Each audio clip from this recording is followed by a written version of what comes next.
Mes petits moches, je vous retrouve aujourd'hui pour une vidéo qui va parler de livres, puisque l'an dernier j'avais fait le point sur tous les favoris des gens que je suivais au niveau lecture, donc des booktubeurs, et j'avais fait une liste comme ça de livres qui m'intéressaient et qu'ils avaient classés dans leurs favoris 2021 du coup, puisque moi je les ai lus en 2022 parce qu'ils les avaient kiffés en 2021.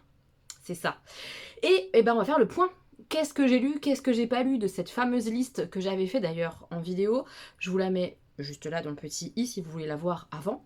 Il y a vraiment l'explication du pourquoi j'ai sélectionné et dans quel bilan favori 2021 je l'avais choisi. Il y a tout ça dans la vidéo qui est au-dessus, ok? Maintenant, on fait le point sur la liste. Qu'est-ce que j'ai lu, qu'est-ce que j'ai pas lu, et surtout dans qu'est-ce que j'ai lu, qu'est-ce que j'ai aimé ou pas, etc. etc. J'ai super hâte de faire cette vidéo-là, parce que croyez-moi, il y a des pépites. Il y a vraiment des livres qui sont à lire selon moi. Je vous en ai parlé dans l'année. Mais là, on va en reparler. Et sachez que je vais refaire ce type de vidéo-là avec les favoris 2022 des gens que je suis et qui lisent des livres et qui ont fait des favoris 2022 pour avoir à nouveau ma liste pour 2023. Voilà, on y va, on regarde ce que j'avais sélectionné, ce que j'ai lu, etc.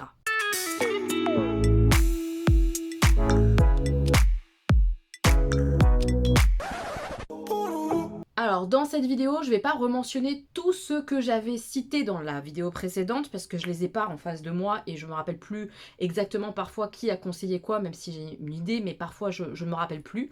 Donc je les mettrai par contre en barre d'infos à nouveau et sur la précédente vidéo que j'ai fait l'an dernier, vous avez vraiment le détail, ok? Le premier livre dont je vais parler et que je n'ai pas lu, et c'est le seul de la liste que je n'ai pas lu. Autant vous dire que je suis hyper fière. Tous les autres, je les ai lus. C'est incroyable, franchement. J'avais un peu cet objectif-là d'en lire le maximum, mais je pensais pas arriver à tous les lire sauf un. Donc, celui que j'ai pas lu, c'est Les Maîtres Enlumineurs. Celui-ci, je me rappelle que c'est vraiment Steph de Piketty qui l'avait recommandé dans ses favoris. Et je me suis pas lancée dans la saga. Il y a déjà 2 tomes de sortie. Alors, est-ce que je vais me lancer à un moment donné, sachant que j'ai du retard? Je sais pas. Je sais pas du tout. Dites-moi si vous l'avez lu, si vraiment il faut que je le remette dans ma liste à lire pour 2023 ou est-ce que bon bah ok laisse tomber, il y a d'autres choses qui sont sorties, qui surpassent, enfin voilà. N'hésitez pas à me donner vos avis, mais celui-là, je l'ai pas lu. J'ai démarré la saga Les Voleurs de Fumée et croyez-moi bien que j'ai adoré l'univers. C'est vraiment, beaucoup de gens le disent, un mini Game of Thrones, beaucoup plus simplifié évidemment, avec un univers fantasy différent de celui de Game of Thrones. Il n'y a pas de dragons, mais il y a des monstres dont la récupération de fumée est interdite. Mais il y a un marché noir de cette fameuse fumée avec des propriétés qui sont très particulières. Tout autour de cette histoire comme ça un peu fantasy avec la récupération de la fumée magique des démons, on a un climat politique très tendu, il y a de la manigance, il y a une façon de traiter les femmes qui est dans certains pays une catastrophe, donc il y a tout ce côté quand même féministe qui est déployé dans ce bouquin-là. Il y a de la romance, mais pas que de la romance entre deux hétéros. Voilà, j'irai pas plus loin que ça, mais c'est chouette. Il y a une sacrée ouverture d'esprit dans ce bouquin-là, je trouve, qui est plutôt bien amené. C'est pas genre, bah, il faut une romance homo, alors on va en mettre une. Non, je trouve que c'est plutôt pas mal foutu. J'aime beaucoup la description des personnages, je suis attachée à pas mal d'entre eux, notamment Tash, une petite chasseuse de démons qui est absolument géniale, avec une répartie et tout assez incroyable. J'ai hâte de retrouver les personnages. C'est vraiment un bouquin où on suit, je pense, 4 ou 5 personnages en alternance. Mais c'est pas compliqué, vraiment à suivre, c'est pas compliqué, c'est très accessible pour de la fantasy. J'ai passé un super moment, franchement, et j'ai hâte du tome 2. Voilà, donc très bientôt j'ai eu la suite, c'était une super recommandation, j'ai adoré. En lecture commune, on a lu La nuit où les étoiles se sont éteintes, qui faisait clairement partie de ma liste, puisque mentionné dans de multiples bilans favoris. Et moi, ça a floppé total. J'ai pas adhéré du tout ni à la manière dont est racontée l'histoire, ni à l'histoire en elle-même, au personnage. C'est une histoire de vie d'un adolescent qui a une vie très difficile, mais qui du coup parfois malmène un peu d'autres humains qui l'entourent, alors que ces humains-là lui veulent du bien. J'ai pas du tout adhéré au personnage. Vraiment, je l'ai trouvé antipathique bien souvent. J'ai pas trouvé que la plume était très très belle. Franchement, non, j'ai pas kiffé. Ça l'a vraiment pas fait, ce livre-là, avec moi. C'était pas un navet, mais c'était vraiment pas extraordinaire. J'ai lu des livres young adult ou des livres d'histoire de vie, des livres sur des ados, bien plus sympathiques que celle-ci. Celle-ci, je la trouve... voilà. Il y a beaucoup de choses qui sont pas développées, qui devraient l'être. Non, c'était vraiment pas une réussite pour moi, celui-là. J'ai pas accroché et j'ai du mal à comprendre l'engouement autour de ce livre-là parce que je n'y vois pas beaucoup de beauté, et je n'y vois pas une situation... alors il y a de la situation dramatique dedans et tout, et qui peut être touchante, mais moi j'ai pas réussi à être touchée par la situation, la manière dont c'est raconté, le comportement du personnage principal, ça m'a complètement empêché de me plonger, d'être attachée, d'être touchée à fond et d'être trop bien dans ma lecture, quoi. Non, j'ai trouvé ça très moyen, très moyen. Dans cette liste, il y avait The Hate You Give. Là, par contre, à nouveau, on est dans une histoire de vie young adulte, puisqu'on suit une ado noire aux États-Unis qui vit dans un quartier noir, mais qui va à l'école, dans une école prestigieuse où il y a beaucoup de blancs, hein, ne nous mentons pas, mais qui assiste à la mort d'un de ses amis du ghetto, un de ses amis noirs qui est tué pour rien par un policier. Et s'ensuit toute l'histoire sa façon de ressentir les choses, sa façon de témoigner ou pas, sa façon de vivre ses ressentis par rapport à ce qu'elle vit dans le quartier, ce qu'elle vit dans son école. Tout ça, c'était hyper intéressant. J'ai adoré cette histoire. Les personnages sont très touchants. Le papa de cette jeune fille est très touchant. Sa maman aussi. Enfin, ils sont tous touchants dans cette famille. Et les personnages sont plutôt bien construits. Les réflexions sont hyper intéressantes. Les messages à l'intérieur de ce livre sont importants et très beaux. J'ai adoré. Je le trouve pour le coup très bien fait, très bien écrit. J'ai été complètement embarquée. Vraiment, vraiment, ouais, gros coup de cœur aussi pour celui-ci, parce que il est bien fait. Il est bien fait, il est touchant, il y a plein de valeurs à transmettre intéressantes, des réflexions, que la vie n'est pas toute noire ou toute blanche. C'est culotté de dire ça pour ce bouquin, peut-être. Mais en tout cas, voilà, c'est hyper, hyper, hyper beau à lire et hyper bien fait, hyper bien écrit. J'ai adoré. Vraiment. Donc celui-ci, je vous le conseille grandement. Un de mes énormes coups de cœur de l'année, mais vraiment, c'est le livre Romance. Romance, pareil, c'est une histoire de vie d'un adolescent qui est homosexuel, qui va vivre une histoire d'amour avec un homme. Mais il y a tout plein de choses autour de ça, et il y a surtout...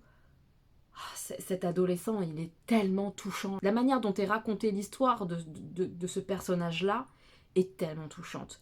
Cet ado, t'as envie de le prendre, de le chérir comme ça, de lui dire t'inquiète pas, ça va passer, ce que tu ressens, c'est normal. En fait, je me suis peut-être vachement retrouvée dans cet adolescent-là parce que mon adolescence a pu ressembler à ça.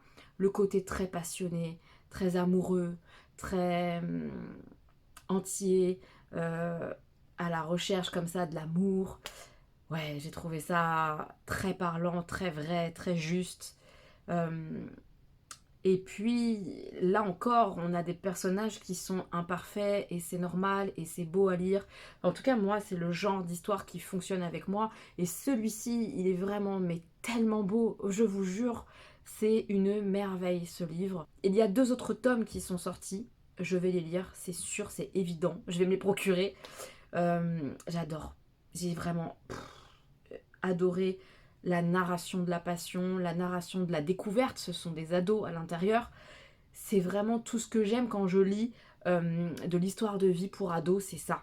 C'est cette passion, cette fougue, cette naïveté, mais de la belle naïveté parce que c'est de la découverte de la vie.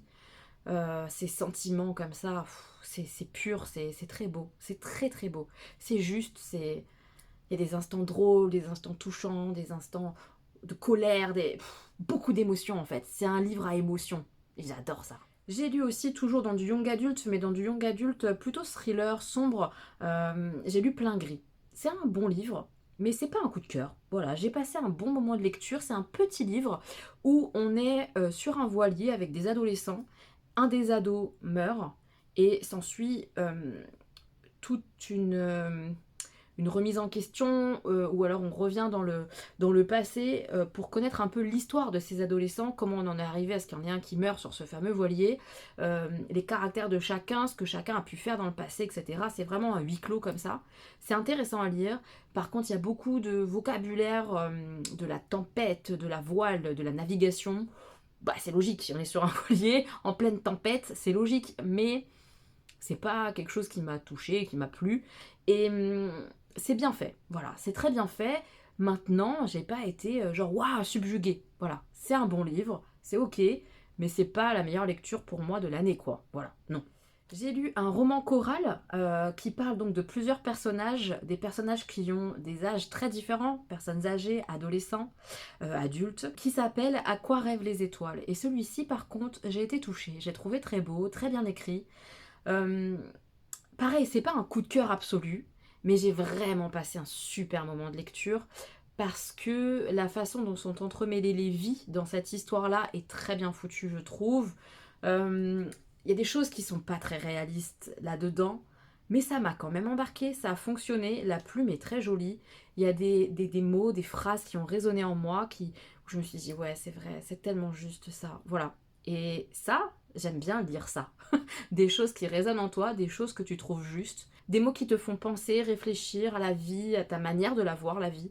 J'ai beaucoup aimé. J'ai vraiment beaucoup aimé ces histoires comme ça entremêlées. C'était un beau moment. Un énorme, énorme, énorme, énorme coup de foudre pour une plume, pour un livre, c'est La maison au milieu de la mer céruléenne. Et ça, c'est grâce à Rêve ta vie en lecteur que je l'ai eu, ce coup de cœur-là. Donc merci beaucoup à toi si jamais tu passes par là. Merci. Parce que waouh, j'ai été soufflée par la beauté des mots d'une personne. C'était très très beau. C'est un livre où on suit un homme qui est chargé de vérifier qu'on s'occupe correctement d'enfants qui ne sont pas comme les autres, qui ont des particularités.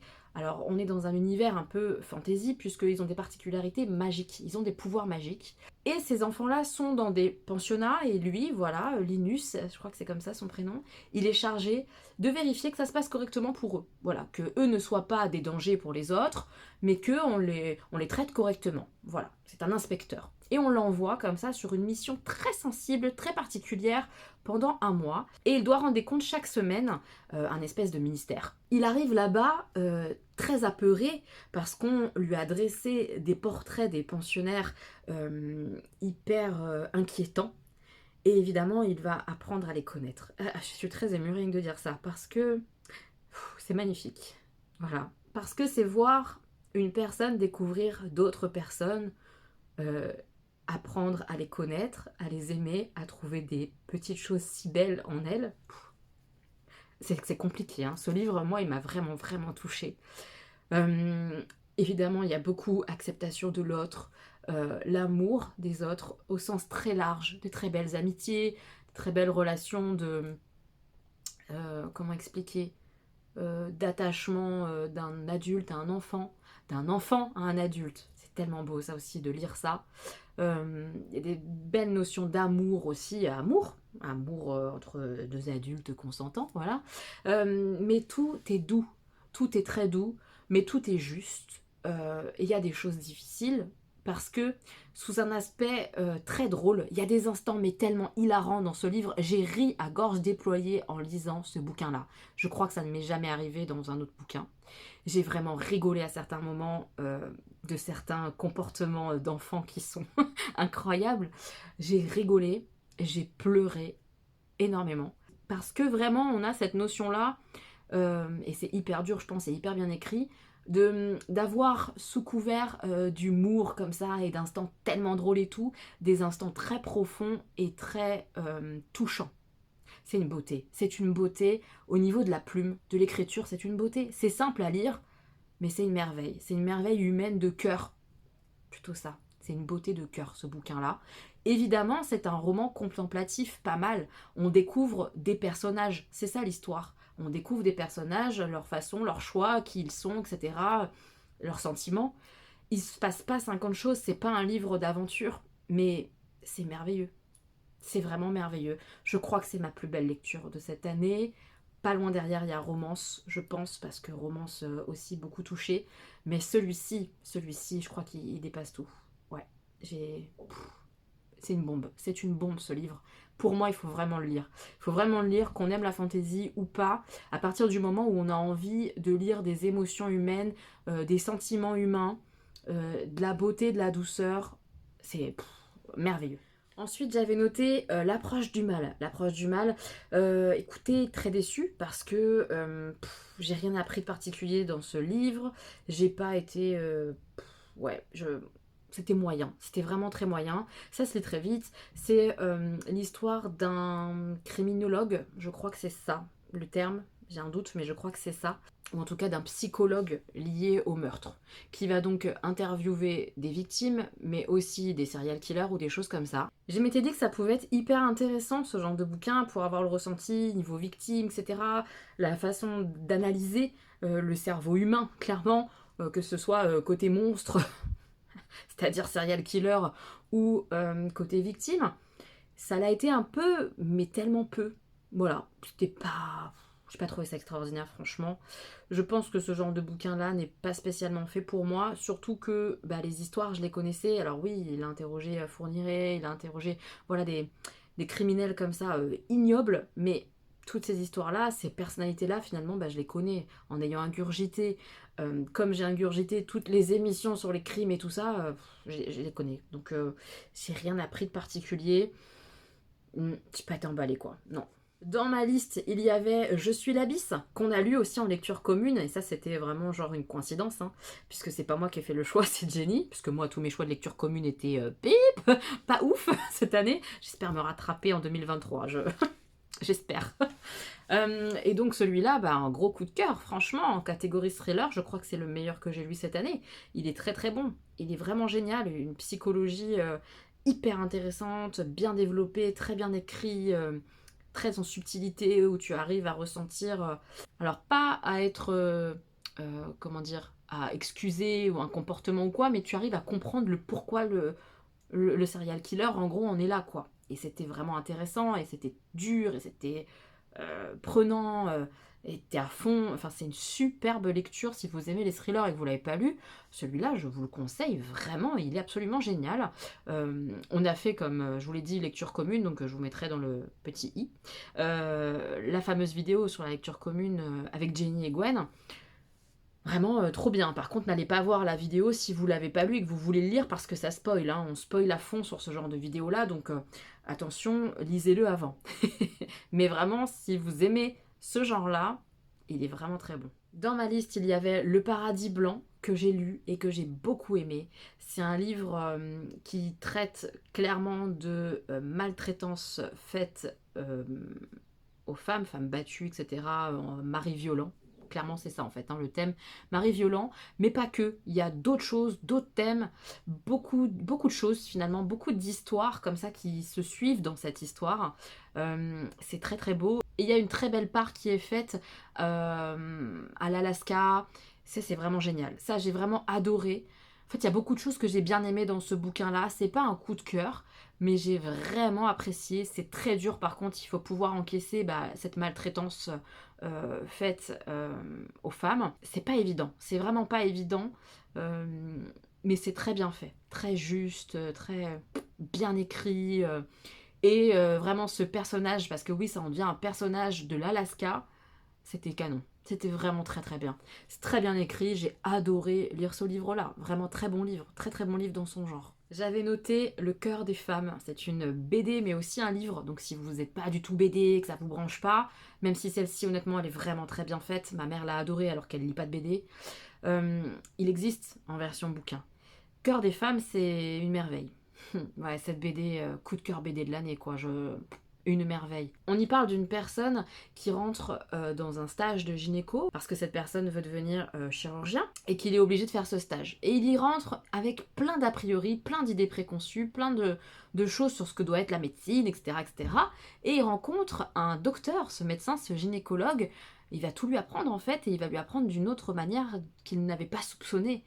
C'est très beau. Il y a d'autres histoires à l'intérieur aussi de ça.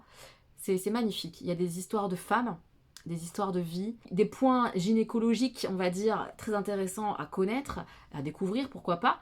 Mais c'est surtout ces histoires de femmes qu'on découvre à travers cette BD ou ce livre qui sont incroyablement belles et touchantes et importantes à entendre, à connaître. Une merveille. Ça, pour moi, ça doit être lu par tous. Vraiment. C'est d'utilité publique, je dirais. Ensuite, j'ai lu Lune Ardente. Lune Ardente, le tome 1.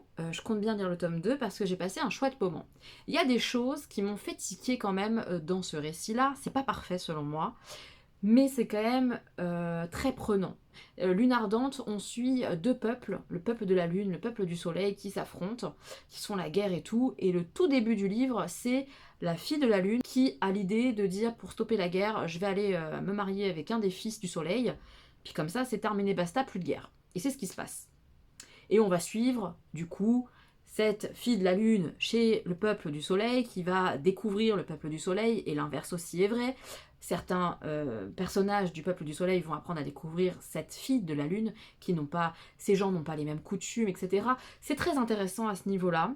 Par contre, il y a des instants où il y a plein de personnages qui méritent des claques. Donc c'est un peu compliqué. Des personnages masculins qui traitent les femmes d'une manière où tu as envie de les buter, quoi. Vraiment, c'est ignoble. Mais il y a des choses intéressantes, vraiment. Et c'est prenant, et t'as envie de savoir la suite.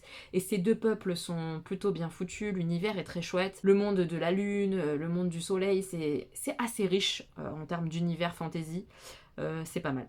C'est pas mal du tout. Maintenant, comme je vous dis, il y a des persos... boum, boum. T'as envie un peu de les castagner. Mais bon, on accepte ces instants-là. On accepte. Et je lirai la suite et fin, puisque c'est une duologie, avec plaisir. Et j'ai hâte de voir ce qui va se passer pour ces personnages-là, clairement. Une autre BD qui était dans ma liste, c'était 47 cordes, que j'ai lu dernièrement et que j'ai beaucoup aimé. C'est un tome 1, il va y avoir une suite. C'est l'histoire d'une métamorphe qui a visé un jeune homme et qui fait tout pour l'avoir.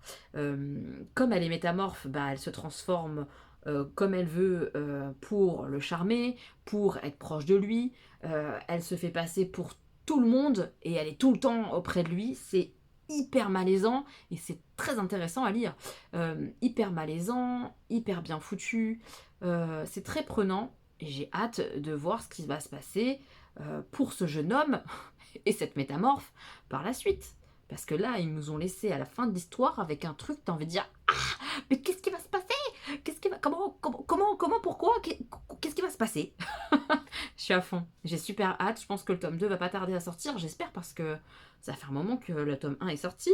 Génial. Une BD absolument géniale dans son genre. C'est franchement impressionnant. Et le dernier qui était dans ma liste, c'est Bépocalypse, que j'ai lu il n'y a pas très longtemps. C'est une histoire où on est dans un monde post-A, mais vraiment bien après une catastrophe, je sais pas moi, écologique, enfin une catastrophe en tout cas, clairement, puisqu'on a des zones avec de la radioactivité, des bêtes particulières qui ont évolué justement avec la radioactivité, un manque de nourriture, qu'est-ce qu'on a d'autre, des zones comme ça fermées.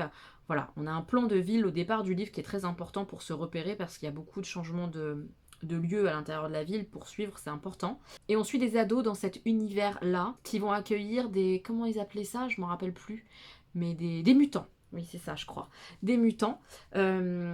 Parce que, comme je vous ai dit, la ville est vraiment quadrillée avec des zones complètement fermées qui ont été fermées pendant des années. Et là, il y a justement une de ces zones qu'on va réouvrir et on va réintégrer des mutants aux humains.